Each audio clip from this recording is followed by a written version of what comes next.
নমস্কার বন্ধুরা, তোমাদের সবার ভালোবাসা এবং দোয়া নিয়ে আমি শুরু করতে যাচ্ছি আজকে রেসিপি। সম্পূর্ণই ভেজ রেসিপি, ভেজ সবজি পোলাও রেসিপি, যা খেতে ভীষণ ভীষণ মজা। একঘেয়েমি খাবার খেতে কারোরই ভালো লাগে না, যদি কিছুটা চেঞ্জ হয় তাহলে ক্ষতি কি।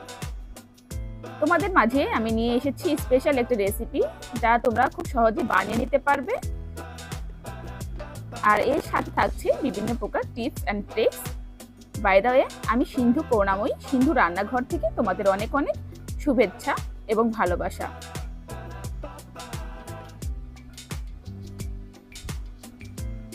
আজকে আমি সয়াবিন দিয়েই এই রেসিপিটি, পোলাও রেসিপিটি তৈরি করে দেখাবো। চলো দেখে নেওয়া যাক।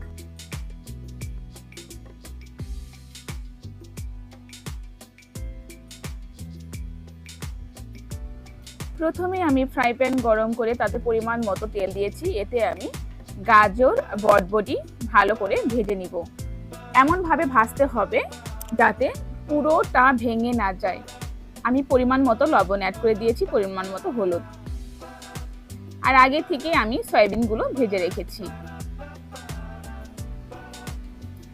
এটা ভালোভাবে সিদ্ধ করতে হবে বা ভালোভাবে ফ্রাই করতে হবে।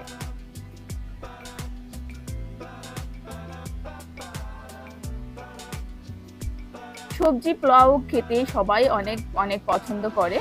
বেসিক্যালি আমার তো মাঝে সাথে এই ফ্রাইড রাইস বা পোলাও যাই বলো না কেন, খুবই ভীষণ ভীষণ মজাদার। আর আমি খুব সহজেই এটা তৈরি করে তোমাদের মাঝে শেয়ার করছি। আশা করছি স্বাদ এবং পুষ্টিগত মান অক্ষুণ্ণ থাকবে এই রান্নায়। দেখতে পাচ্ছ আমার ভাজাটা মোটামুটি কিন্তু হয়ে গেছে। আমি একটি থালায় উঠিয়ে নিয়েছি। আসলে টিপস অ্যান্ড ট্রিক্স যদি আমরা ফলো না করি তাহলে সেক্ষেত্রে কিন্তু আমাদের সবজি পোলাও, ফ্রাইড রাইস যাই বলো না কেন, কিছুতেই টেস্ট আসবে না। অপরদিকে আমি এখানে 1 কেজি চাউল নিয়েছি। চাউলটা আমি 1-1.5 ঘন্টা ভিজিয়ে রেখেছিলাম। এবার আমি 2টা শুকনা তেজপাতা আর সামান্য পরিমাণ সয়াবিন তেল অ্যাড করলাম। সয়াবিন তেল এই জন্যই অ্যাড করলাম কারণ একটা ভাতের সঙ্গে যাতে আর একটা ভাত না লেগে যায়, আর সব সময় ঝরঝরা ভাত হবে।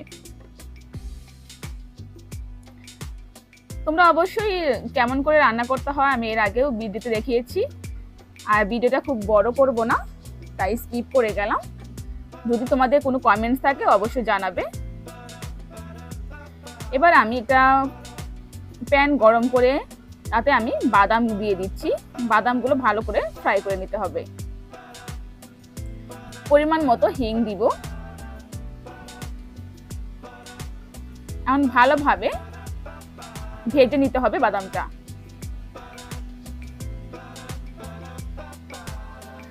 বাদাম কিন্তু খুব বেশি ভাজা যাবে না, মিডিয়াম ভাজতে হবে। এবার আমি আগে থেকে ভেজে রাখা সবজিগুলো দিয়ে দিব। দেখতে পাচ্ছ সবজি এবং সয়াবিনগুলো আমি একসাথে রেখেছি, সেগুলো দিয়ে দিলাম। এখন ভালোভাবে মিশিয়ে নিতে হবে। তোমাদের যদি এই রেসিপি নিয়ে কোনো মতামত থাকে, কোনো কমেন্টস করতে চাও অবশ্যই করতে পারো। আমি তোমাদের প্রত্যেকেরই কমেন্টে রিপ্লাই দেওয়ার চেষ্টা করব। এবার আমি সাম্বার মশলা দিচ্ছি। তোমরা হয়তো জানবে বন্ধুরা, সিম্পল ভাবে রান্না করলেও কিন্তু অনেক মজা, যা অধিক মশলা দিয়েও রান্না টেস্ট হয় না। দেখতে পাচ্ছ পোলাওর চালগুলো কিন্তু একদম ঝরঝরে হয়ে গেছে বন্ধুরা, দেখো একদম ঝরঝরে। এবার আমি পরিমাণ মতো লবণ দিয়ে দিব।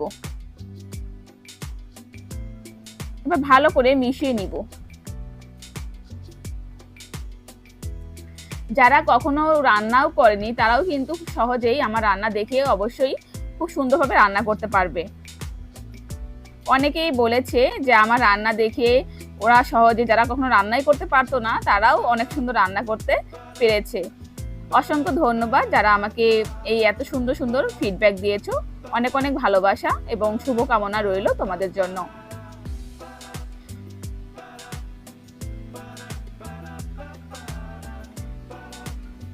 তোমরা যারা ঝরঝরা পোলাও রান্না করতে চাও তারা অবশ্যই 1-1.5 ঘন্টা আগে থেকে কিন্তু ভিজিয়ে রাখবে এবং 90% সিদ্ধ করতে হবে।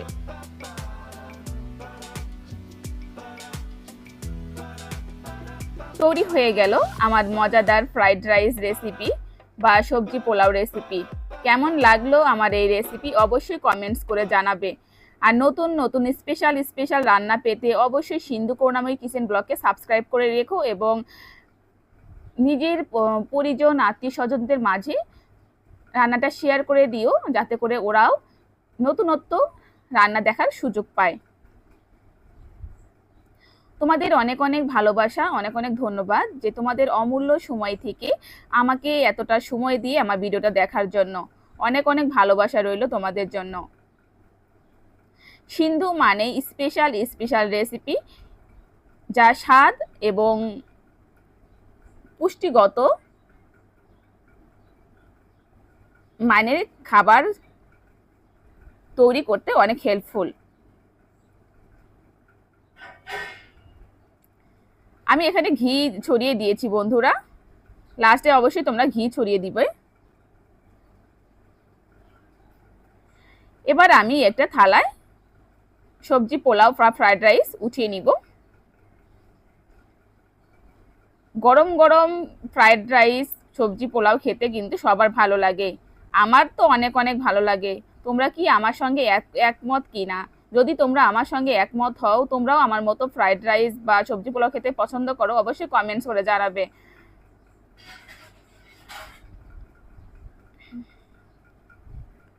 তোমাদের মাঝে আমি রেসিপিটি শেয়ার করতে পেরে আমি সত্যি অনেক আনন্দিত। তোমাদের জন্য অনেক অনেক ভালোবাসা রইল আমার ছোট্ট পরিবার থেকে। আশা করছি এভাবে পাশে থাকবে, এভাবে ভালোবাসবে।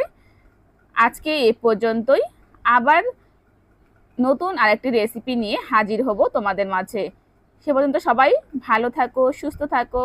Tata, bye bye.